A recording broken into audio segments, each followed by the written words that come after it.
ولی ما زندگی را بردیم. ما به دنیا آمدیم، کم کم راه رفتیم، خندیدیم، گریه کردیم، خنده مادرمان را دیدیم، با پدرمان قدم زدیم، با خواهر برادرانمان کشتی گرفتیم. ما شب نشینی هایی با بچه های فامیل داشتیم، بستنی قیفی خوردیم، توت های درخت همسایه را دزدیدیم و با بچه هایشان دوچرخه سواری کردیم. از استرس املای فردایمان بعضی از شبها را نخوابیدیم.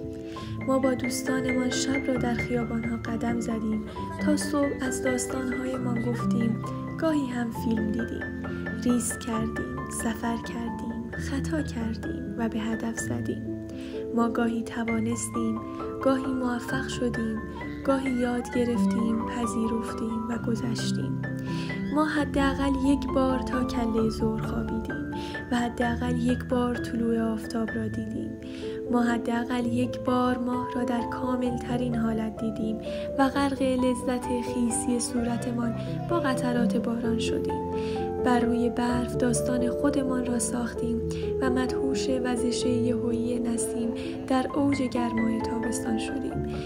ما زخمی شدیم، درد کشیدیم و کم کم بزرگ شدیم. ما خواندیم، رقصیدیم، جنگیدیم. ما عشق ورزیدیم. شایدم نه همه اینها، هیچ کدامشان برای این برد لازم نبود. اما ما ادامه دادیم. در تمام این روزها، در بدترین و بهترین لحظات باز هم ادامه دادیم. پس به راستی ما زندگی را بردیم.